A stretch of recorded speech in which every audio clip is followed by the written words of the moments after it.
we go. I got through that part of the show. I don't know. If I was able to get that out, we might have a chance tonight. Tuesday edition of the show, which is our first show of the week and my first show in 5 days because I was very sick. Well, Friday I left for Seattle. Had to go tend to some personal business up there. So husband and I went up, and it's nothing great. I've talked about it on the air. We went and looked at places because we, like LeBron James and The Decision, are trying to decide where to bring our talents. So we're trying to figure out where we want to move. By the way, Brian McDonald, producer, engineer extraordinaire, working on the show tonight out of Houston. I get to work with him twice this week. In the game of Wheel of Producer, this week I did well. I did well. We looked at 3 different apartment complexes, mostly north of downtown Seattle. And Seattle's a lovely city.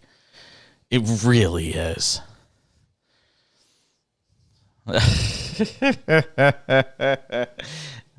Don't tell me too much.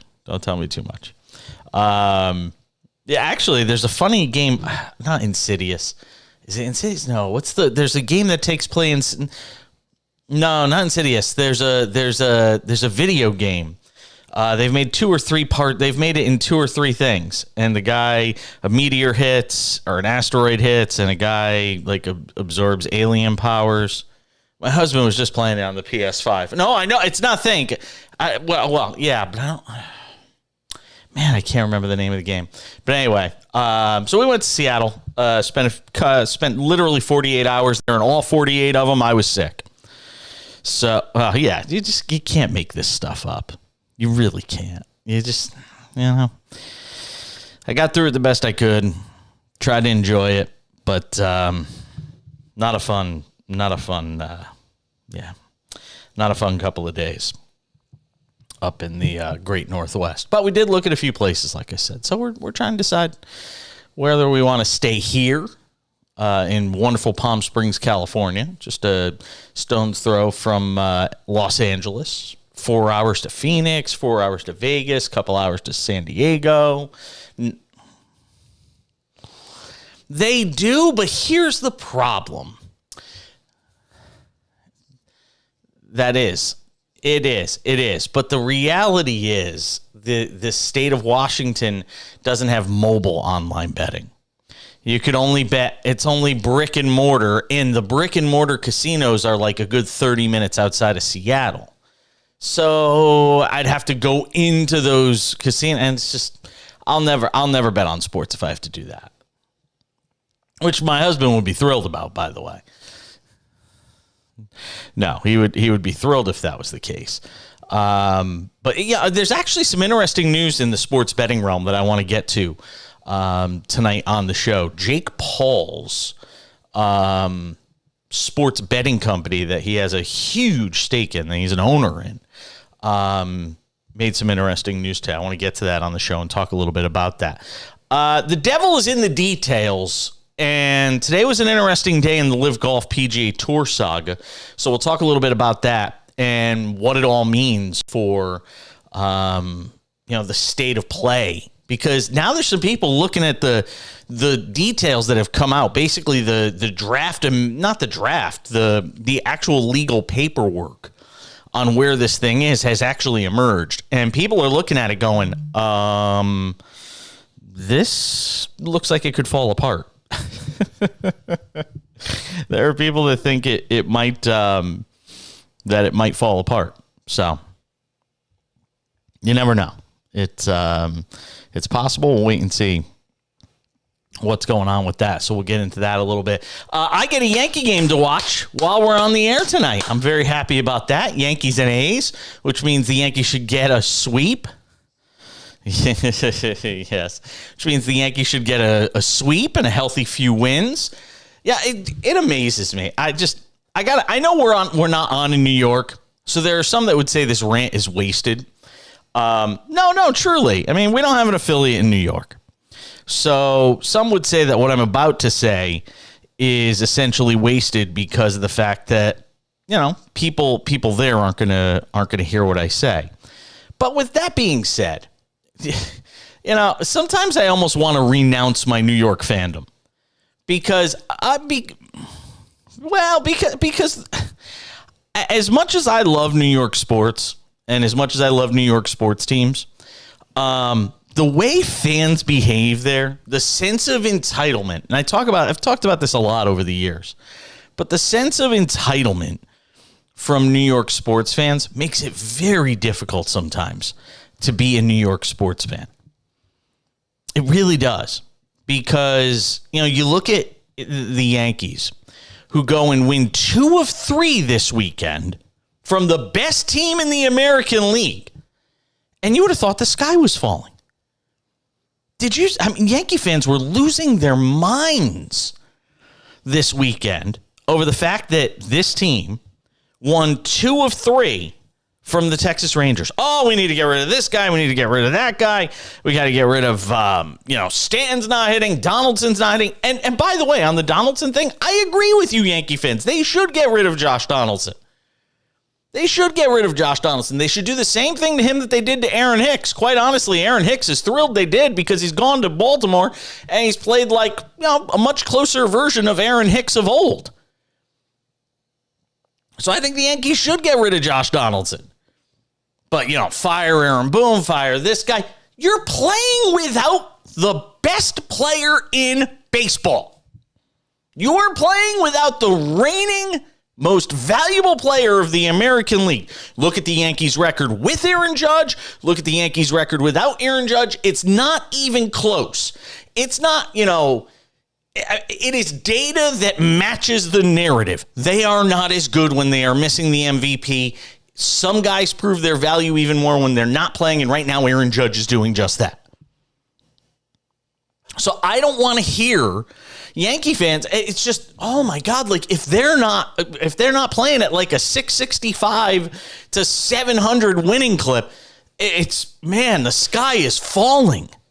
Meanwhile, you just beat the Rangers 2 out of 3 games in your own ballpark, a team you may very well play if you get to the postseason, which I have predicted the Yankees will, and I still think they will because it's a long baseball season, and the Yankees are always 1 out of 18 stretch away from being able to make the playoffs. What, Brian? I could tell you wanted to say something.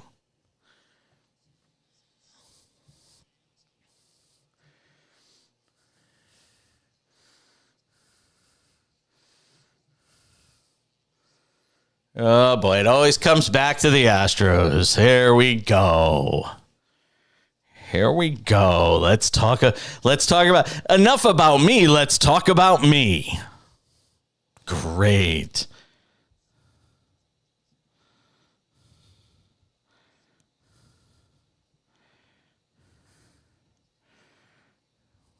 Keep going. Come on, just give me more. Anything else we want to get in on the Astros? On the non-first place Astros? On the scuffling Astros? Is there anything else we want to get in? Oh. Yeah. Okay. Just checking.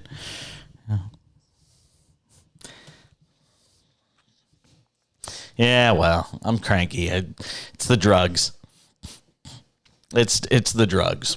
It's all of these meds they gave me. I took something today. I ate lunch, and as soon as I came home, I started feeling woozy, and I had the doctor told me when he gave me one of these things, he's like, it may knock you out. I was like, it's the first time I've ever had it. He goes, it will knock you out. I was like, okay. And I'm like, nothing ever knocks me out. This thing knocked me out. I was done. I had a Z-Pack for the first time today. Yep. I had a Z-Pack today. It was a battle today. It was a battle today. But like I said, we got through it. And then you have the Mets, who are winning tonight, by the way. And all I hear is Steve Cohen going to fire Buck Showalter tomorrow. Tomorrow's a big day in Metland. Steve Cohen is having a press conference tomorrow. And everybody's saying, well, if the Mets had lost tonight. Hold on. If the Mets had lost tonight, which they didn't, they beat the Brewers 7-2. But if the Mets had lost tonight, there was talk the Mets were going to fire Buck Showalter and possibly their GM, Billy Epler. If they lost tonight. Nothing to do with the first 70 games of the season. Tonight would have been the line in the sand, the night before the Steve Cohen press conference. Potentially. There were some people floating it around. I don't think anybody thought it would actually happen, but there was potential that if it got ugly tonight, the Mets could decide to fire their manager, Buck Showalter, who apparently went from being the greatest manager in the world, who everybody had to have, who was fantastic last year and leading the Mets back to the postseason, to just being a craptastic manager again. Just awful. That Buck can't manage. Buck's not in touch. Buck's too old. All of a sudden, when a year ago, all I heard were Mets fans. I could go and look through the timeline of Mets fans who loved Buck Showalter just a year ago. And now that your rotation that you spent $1 zillion on is fifth from, I think, last in baseball and pitching. By the way, they don't hit either. They don't do a lot of things well. And they've been, without Pete Alonso, arguably their best player. Not even arguably. He is their best player. Could the Mets be traders, sellers at the deadline? Traders. That's a weird one. Sellers at the deadline? You never know. Stick around. We're coming back. We'll update you on all the night in baseball, some betting stuff as well. It's the Cash In on SportsMap Radio. Why is this thing not working? I have nothing booked at the moment. Tomorrow's going to be a big night. But today, I got nothing booked. Scoreboard. Yeah, I slept most of the afternoon away.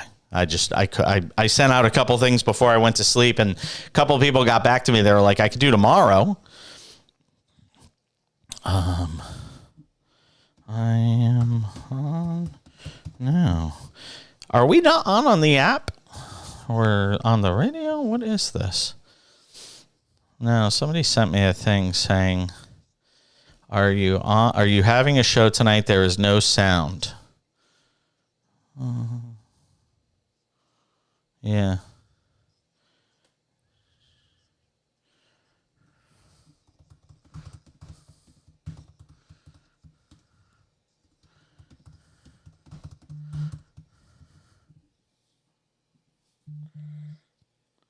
Yeah, because somebody sent me a note at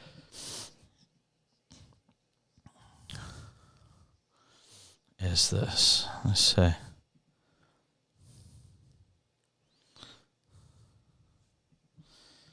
All right. Let me see.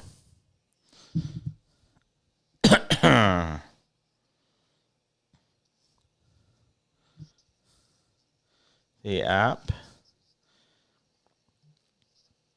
Yeah, the app is not working.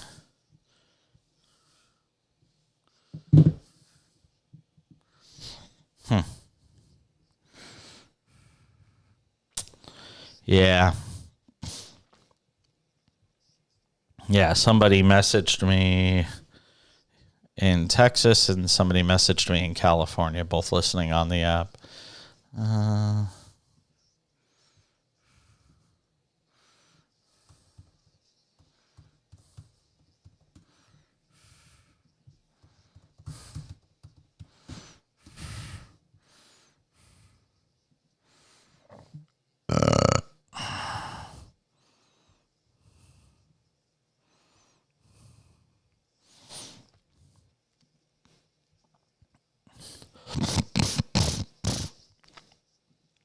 Oh, that had some body to it. You hear that one? Yeah. Yeah. That's what I got going on right now.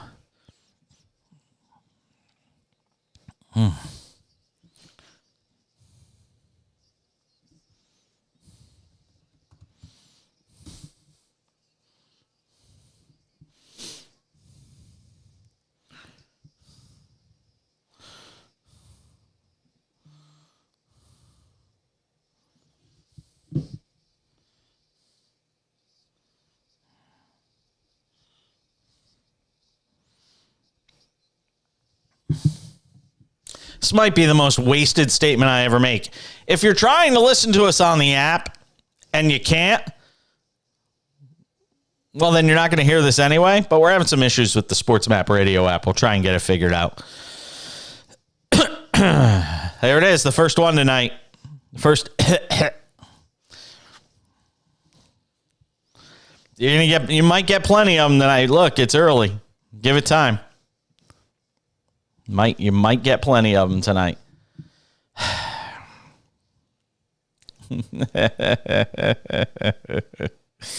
Yeah, that's about it. It's all right. I actually feel better than I sound. That's the truth. I actually feel better than I sound. Like from the neck down, I actually feel relatively okay. Although they said there was some stuff in my lungs when they went and listened to them today. I finally went to urgent care today because you can't get like a regular's doc in America today. You cannot get like an on the spot like appointment with your doctor, like with your GP. Like if you call, it's like, yeah, we could get you in like 3 weeks. Okay, by then I'll either be dead or better. Okay. Right. Yes. So I said, I'm going to go. So I said, I'm going to urgent care. And I know the urgent care up the street from me here is such that if you get there like an hour after they open, you're waiting 3 hours.